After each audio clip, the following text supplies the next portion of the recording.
જય શ્રી કૃષ્ણ મિત્રો, સ્વાગત છે તમારું જય શ્રી કિચનમાં। તો આજે આપણે બનાવીશું ફરાળી લોટ। તો ફરાળી લોટ આખા શ્રાવણ મહિના માટે આપણે બધાને જ ઉપયોગી થતો હોય છે। તો તેના માટે હું શેર કરીશ તમારી સાથે ફરાળી લોટની ટિપ્સ। તો તેના માટે અહીંયા મેં અડધી વાટકી જેટલે સાબુદાણા લીધા છે, તેની સામે મેં અડધી વાટકી જેટલો મોરૈયો લીધો છે।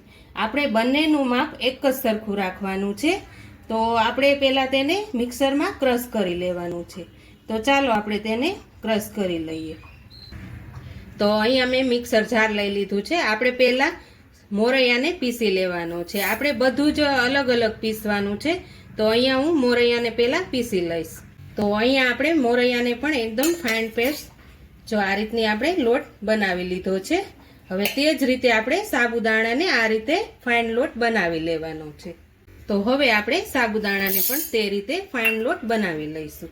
તો અહીંયા આપણે બંને લોટને એકદમ સરસ રીતે લોટ બનાવી લીધો છે। હવે આપણે બંનેને ચાળી લેવાનું છે। જે કચરું હોય કે થોડુંક અધકચરું રહી ગયું હોય તે બધું નીકળી જશે। તો પહેલાં આપણે તેને ચાળી લઈશું। તો અહીંયા મેં બાઉલ લઈ લીધું છે, હવે તેને આપણે ચાળી લઈશું। હવે આપણે સાબુદાણાને પણ ચાળી લઈશું। તો અહીંયા આપણે સાબુદાણા અને મોરૈયો લીધો તો તે બંનેને સરસ રીતે ચાળી લીધા છે। હવે આપણે રાજગરાનો લોટ લીધો છે। અહીંયા મેં જે મોરૈયો અને સાબુદાણા અડધી વાટકી લીધા હતા, હવે આપણે આ રાજગરાનો લોટ છે તે આખી વાટકી લેવાનો છે। તમારે આ બધું જ મેજરમેન્ટ એક જ સરખું માપ રાખવાનું છે। તો હવે તે પણ હું તે લોટ આમાં એડ કરી દઉં છું। આ લોટને મેં પહેલેથી જ ચાળી લીધો હતો। હવે તેમાં આપણે એડ કરીશું ફરાળી લોટ। તે જ વાટકીના માપથી આપણે અહીંયા એક વાટકી જેટલો ફરાળી લોટ લીધો છે। ફરાળી લોટને પણ મેં ચાળી લીધો છે, તે પણ આમાં આપણે એડ કરી દઈશું। હવે આપણે બધા જ લોટને એકદમ સરસ રીતે મિક્સ કરવાનો છે। આ રીતે આપણે બધા જ લોટને એકદમ સરસ રીતે મિક્સ કરી, જો તમે આ રીતે ફરાળી લોટને એકદમ સરસ રીતે ઘરે બનાવશો તો તમને સહેલો પણ પડશે અને ઘરે બનાવેલો લોટ એકદમ પરફેક્ટ માપ સાથે જ ફરાળી લોટ બની અને તૈયાર થઈ જાય છે। આ ફરાળી લોટ તમે રોટલી, ભાખરી કે પરાઠા કે પૂરી કે પછી ઇડલી કે ઢોસા બનાવવા હોય તો આ બધો જ લોટ ફરાળી લોટ તમે ઉપયોગમાં લઈ શકો છો।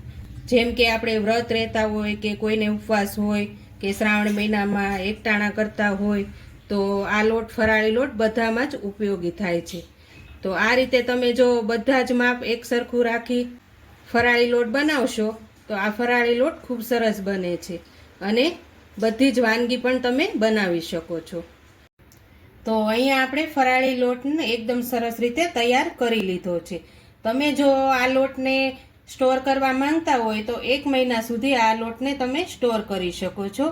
જો તમે 1 મહિના સુધી સ્ટોર કરવો હોય તો તમારે કાચની બરણીમાં ભરી અને હવા ન લાગે તે રીતે તમારે કાચની બરણીમાં ભરી લેવાનો છે અને તમે ફ્રીજમાં આ લોટ રાખવા માંગતા હોય તો ફ્રીજમાં પણ રાખી શકો છો। તો તૈયાર છે આપણો ફરાળી લોટ। જો તમને મારી આજની આ રેસીપી ગમી હોય તો મારા વિડીયોને લાઈક કરજો, વધુમાં વધુ શેર કરજો અને હજુ સુધી મારી ચેનલને સબસ્ક્રાઈબ ન કરી હોય તો પ્લીઝ સબસ્ક્રાઈબ કરી દેજો। જો તમને ફરાળી લોટની રેસીપી પસંદ આવી હોય તો કોમેન્ટ કરીને કહેજો કે તમને મારી રેસીપી કેવી લાગી।